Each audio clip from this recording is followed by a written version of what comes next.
Then David fled from Neoptoth in Ramah, and went and said to Jonathan, "What have I done? What is my iniquity, and what is my sin before your father, that he seeks my life?" So Jonathan said to him, "By no means you shall not die. Indeed, my father will do nothing, neither great or small, without first telling me. And why should my father hide this thing from me?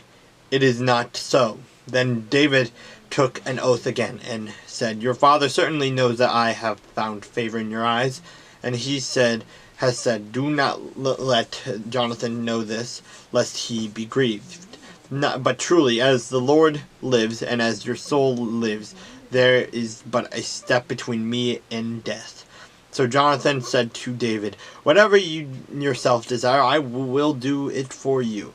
And David said to Jonathan, "Indeed, tomorrow is the new moon, and I should not fail to sit with the king to eat. But let me go, that I may hide in the field until the third day at evening. If your father misses me at all, then say, David earnestly asked permission of me, that he might run over to Bethlehem his city, for there is a yearly sacrifice there for all the family.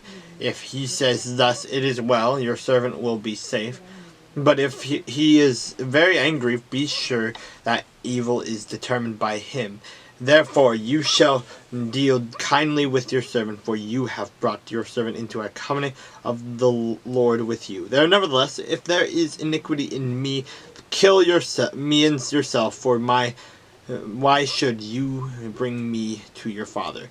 But Jonathan said, "Far be it from you, for if I knew certainly that evil was determined by my father to come upon you, then would I not tell you?" Then David said to Jonathan, "Who will tell me what if your father answers you roughly?" And Jonathan said to David, "Come, let us go into the field." So both of them went out into the field. Then Jonathan said to David, "The Lord God of Israel is witness.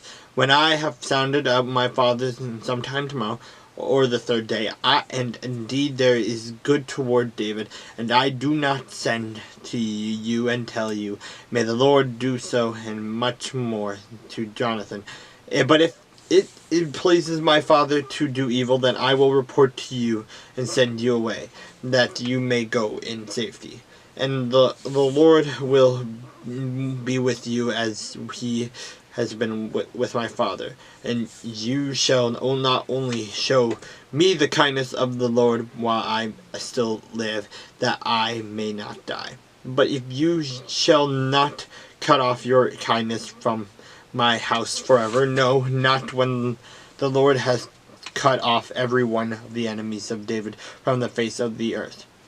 So Jonathan made a covenant with the house of David, saying, "Let the Lord require it at the hand of David's enemy."